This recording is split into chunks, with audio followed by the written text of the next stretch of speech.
নমস্কাৰ সাৰ্জিং যাবলৈ আপোনালোকক পুনৰবাৰ স্বাগতম জনাইছো সো আজি ডিসকাস কৰিম এনফোৰ্সমেন্ট ইন্সপেক্টৰৰ ৰিজাল্টৰ বিষয়ে যোনটো আমাৰ 23 ত হৈ গৈছিলে এক্সাম 23 ফেব্ৰুৱাৰীত এনফোৰ্সমেন্ট ইন্সপেক্টৰৰ এক্সাম হৈছিলে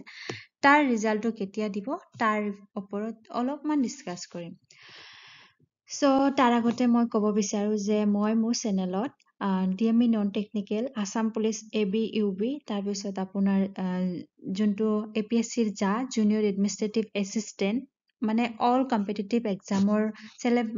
ওপৰত মই সিলেবাস ওয়াইজ ভিডিও বনাই থাকো আপোনালোকে মোৰ চেনেলটো সাবস্ক্ৰাইব কৰিব পাৰে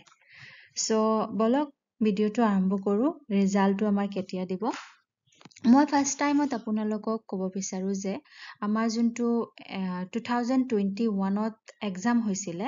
এনফোৰ্সমেন্ট ইন্সপেক্টৰৰ এক্সাম হৈছিলে হেতুৰ এডভাৰটাইজমেন্ট কেতিয়া দিছিলে 16 ডিসেম্বৰ 2020 তাৰ পিছত আমাৰ এক্সাম হৈছিলে 24 অক্টোবৰ 2021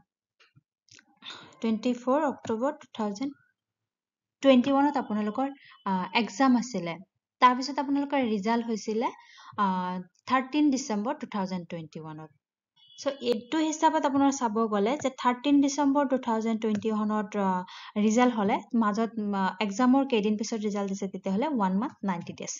তেতিয়া হলে 1 মান্থ প্ৰিভিয়াস ইয়াৰত আপোনাৰ 2021 ত 1 মান্থ 90 ডেজ পিছত আপোনালোকৰ এনফোৰ্সমেন্ট ইন্সপেক্টৰ ৰিজাল্ট হৈছিলে এইটো তাৰে নটিফিকেশন হয় সো এয়া ৰিজাল্ট 13 ডিসেম্বৰ 2021 সো হিটো হিচাপত চাব গলে আমাৰ যোনটো এবাৰ এনফোৰ্সমেন্ট ইন্সপেক্টৰৰ এক্সাম হৈ গল আপোনালোকৰ হেৰি দিছিলে কেতিয়া মানে এডভাৰটাইজমেন্টটো কেতিয়া দিছিলে আগষ্টৰ 6 আগষ্ট 2024 আৰু আপোনাৰ লাষ্ট ডেট কেতিয়ালৈকে আছিলে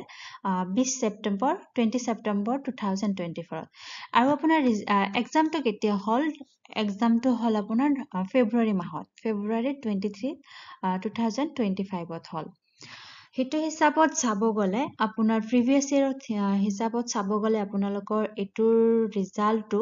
তেতিয়া হলে যেহেতু ফেব্ৰুৱাৰীত হৈ গল ফেব্ৰুৱাৰী মাৰ্চ এপ্ৰিল সো এপ্ৰিল মাহত দিব লাগে আৰু মানে প্ৰিভিয়াস ইয়াৰৰ যোনটো